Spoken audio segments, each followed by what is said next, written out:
This is the Late Round Podcast with your host, JJ Zacharisa.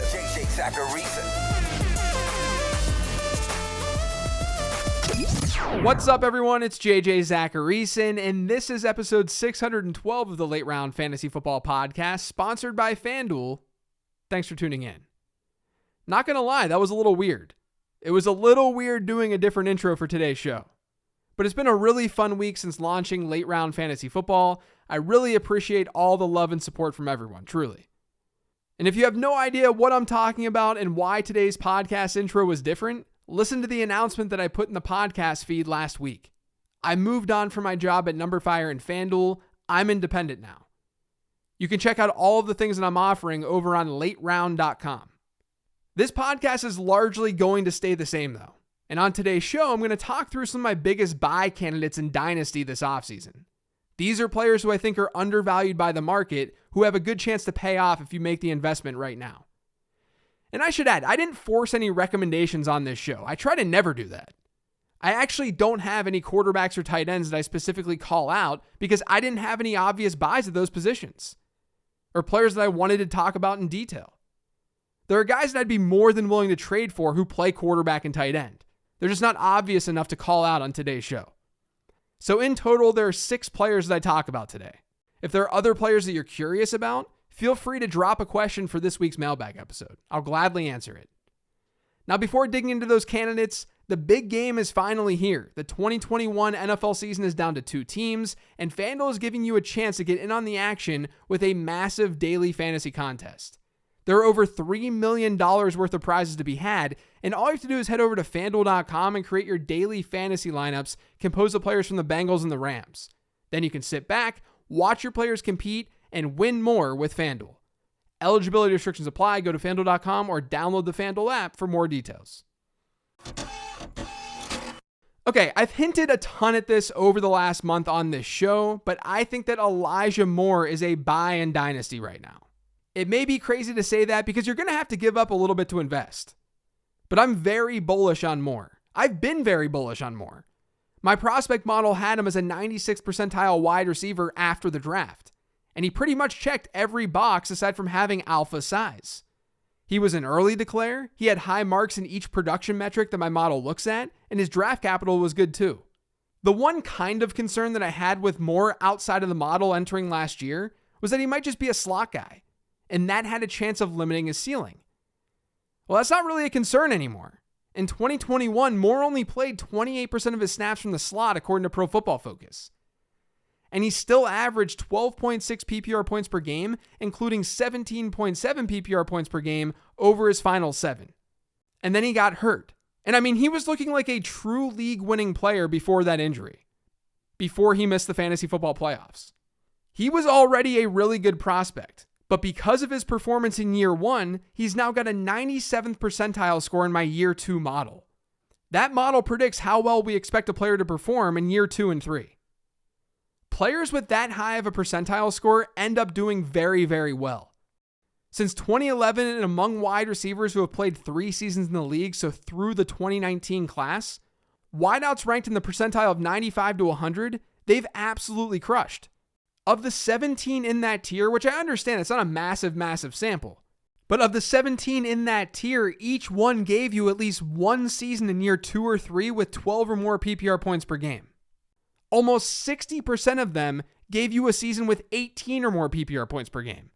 For context, 18 PPR points per game would have ranked as the wide receiver 5 this past year. 60% of the wide receivers who have ranked in this percentile range have hit that in year 2 or year 3. And if you're sitting there saying, that's too small of a sample size, okay, I understand that. Now let's add 19 wide receivers who ranked in the 90th to 95th percentile in year 2 model since 2011. That's through 2019. The hit rates among those players, they're not as good. But about half of them gave you one season in either year 2 or year 3 with 14 or more PPR points per game. That's a fringe wide receiver 2 season in points per game. But again, Elijah Moore ranked in the 97th percentile. If you look at players who sort of went through a similar journey in my model, going from like a 96th percentile to a 97th percentile from a prospect score standpoint to a year 2 model standpoint, it's just littered with hits. And he's still 21 years old. He's turning 22 in March. So I'm very into Elijah Moore, and I would not be surprised if he goes nuts in 2022, at least 2023. The odds are at least in his favor. I would rather have Moore than a player like Terry McLaurin or Keenan Allen at this point, very easily. And since I rarely trade for running backs and often build through wide receivers in Dynasty, I would take Elijah Moore over a lot of the higher-ish end running backs too. I hope you're ready for this next one. If you're driving, you might want to pull over. Keyshawn Vaughn. I know. Buying expensive running backs just is not my thing though. And fortunately, Keyshawn Vaughn, not expensive. He's older than you'd think though. That's for sure. Vaughn has played 2 years in the league now and he's going to be 25 years old in May. I mean, Joe Mixon is less than 1 year older than Keyshawn Vaughn. That's not ideal. But Vaughn is not costly at all. Some people probably dropped Vaughn at some point last season, at least in shallower dynasty leagues. Here's why I would trade something very insignificant for Keyshawn Vaughn. Tom Brady's retirement is going to have a ripple effect. Without a quarterback, the Buccaneers are no longer in win now mode. At least at this time. Of course, anything can happen, like Aaron Rodgers going there, which I don't think is going to happen. They're at least not in some all-in mode right now. They don't have the most competitive team in the world without Tom Brady. Maybe that changes, but maybe that doesn't.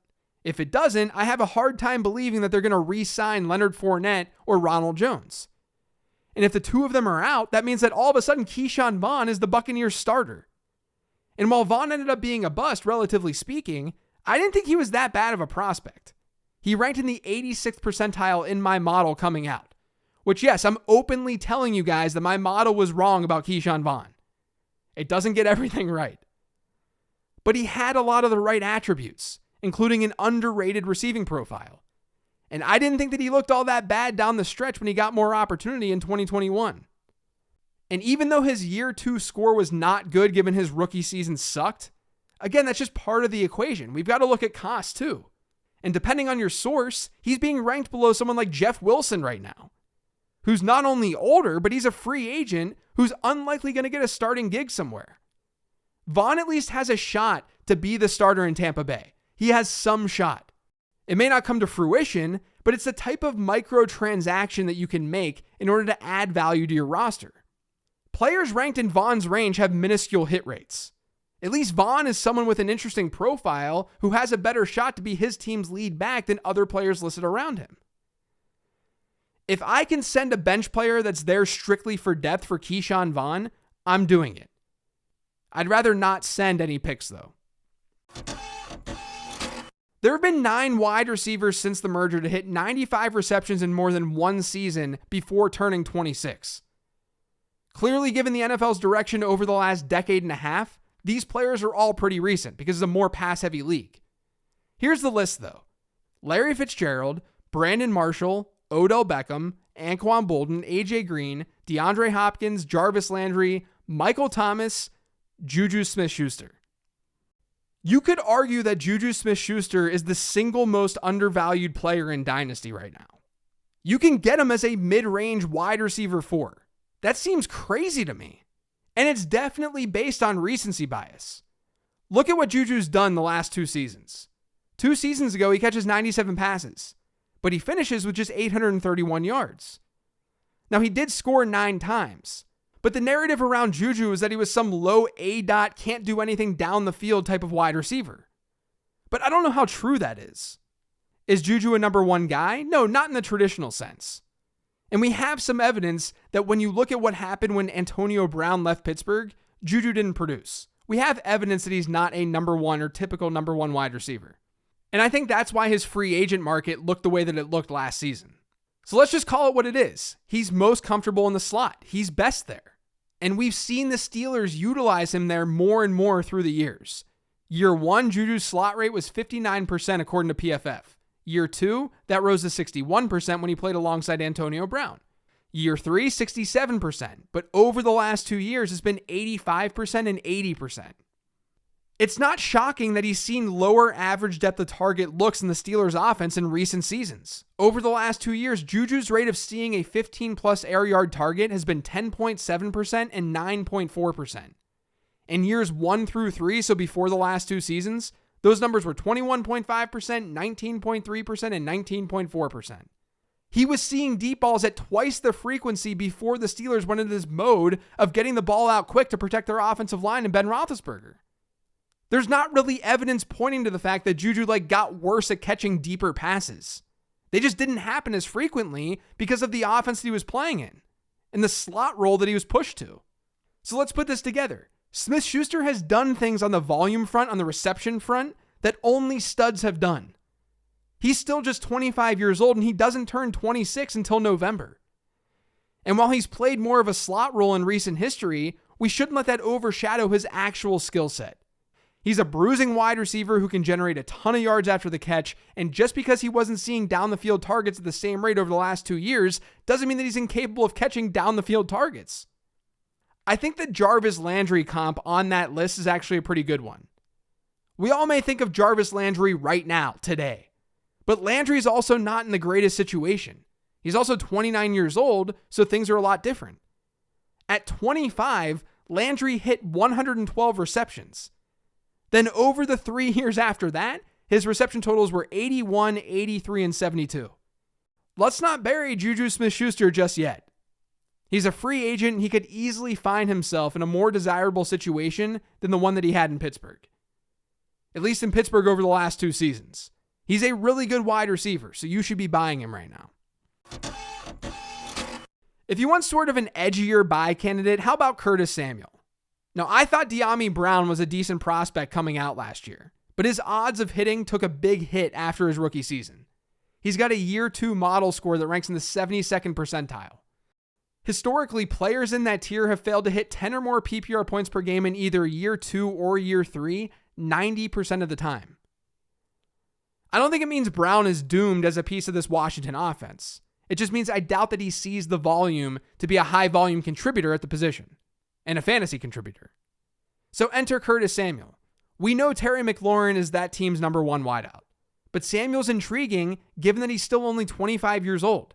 And like Juju Smith-Schuster, Samuel missed the majority of the 2021 season because of injury. Now, unlike Juju, and this is logical, but Samuel's not nearly as costly. DynastyLeagueFootball.com's January ADP, they have Samuel at wide receiver 64, after Robbie Anderson and Russell Gage and right before Devontae Parker.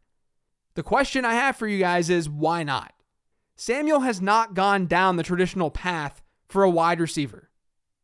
He was listed as a running back during his 3 years in college. Despite this, and despite entering the league at a pretty young age, Samuel had 105 targets and 97 targets back in 2019 and 2020, respectively.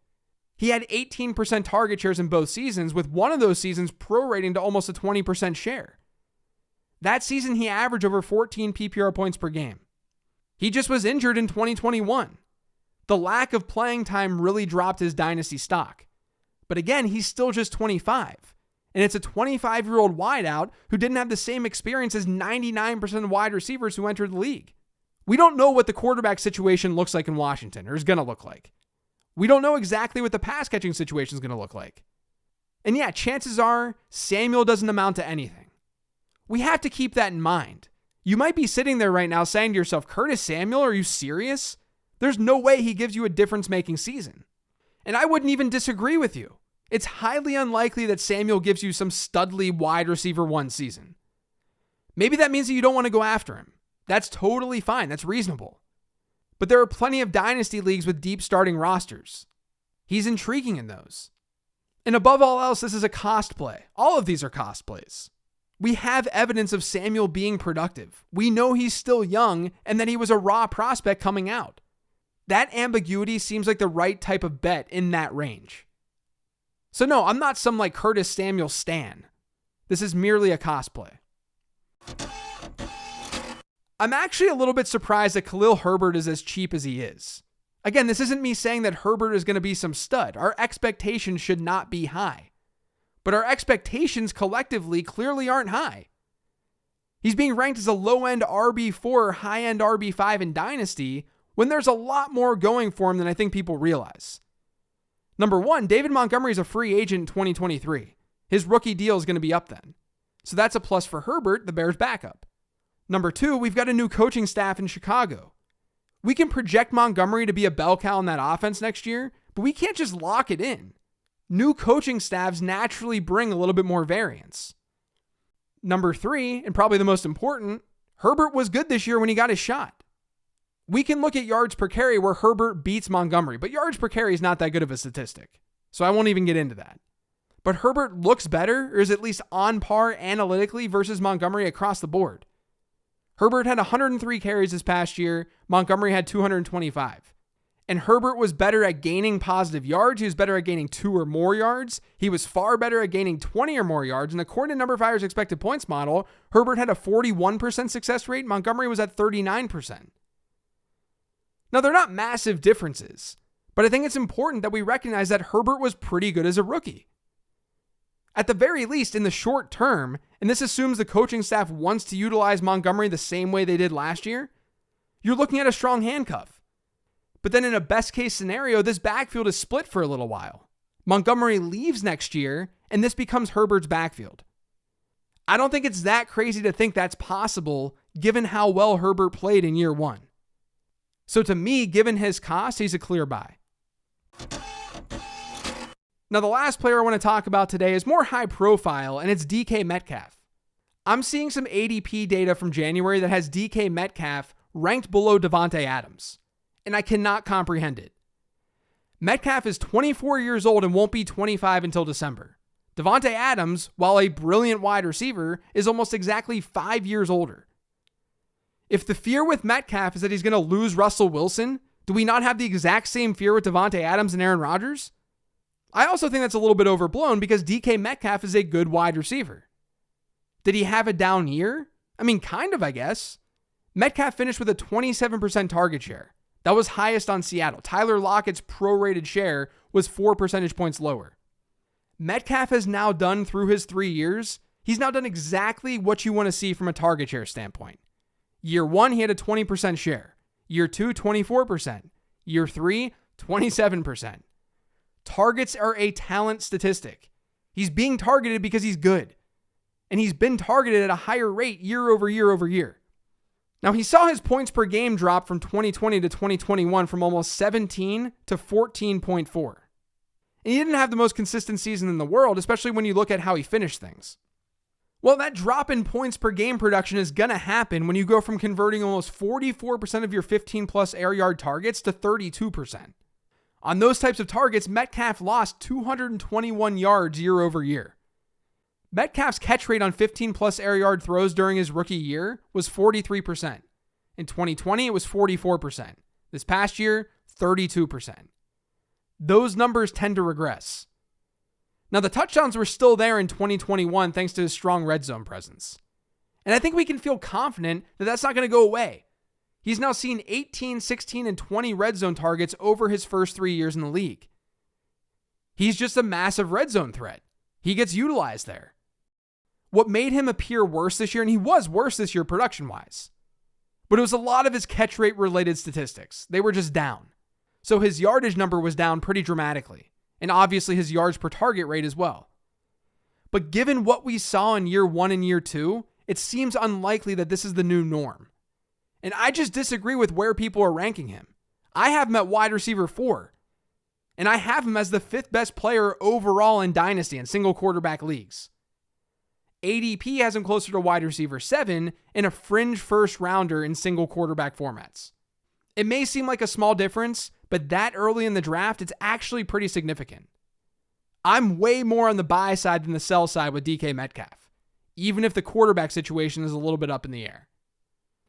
Now, again, just to reiterate what I said at the top, there are plenty of players that I'd be willing to trade for this offseason. These 6 just seemed like the 6 that my tiers and rankings disagreed with most. Which, by the way, you can get my dynasty tiers and rankings over in the Late Round Fantasy Football Patreon page. To get that link, just head to lateround.com. It's right there. And while you're there, don't forget to pre-order the Late Round Prospect Guide. That prospect guide launches March 14th. It includes a detailed breakdown of my prospect model, profiles for this year's class's running backs and wide receivers, and then also all kinds of information on my year 2 model. So again, go to lateround.com, check them all out. Otherwise, that's going to do it for today's show. Thanks to all of you for listening. If you've yet subscribed to the Late Round Fantasy Football Podcast, make sure you are by searching for it pretty much anywhere podcasts can be found. And don't forget to follow me on Twitter at LateRoundQB. Like I said earlier, I'm going to be dropping the mailbag episode on Friday.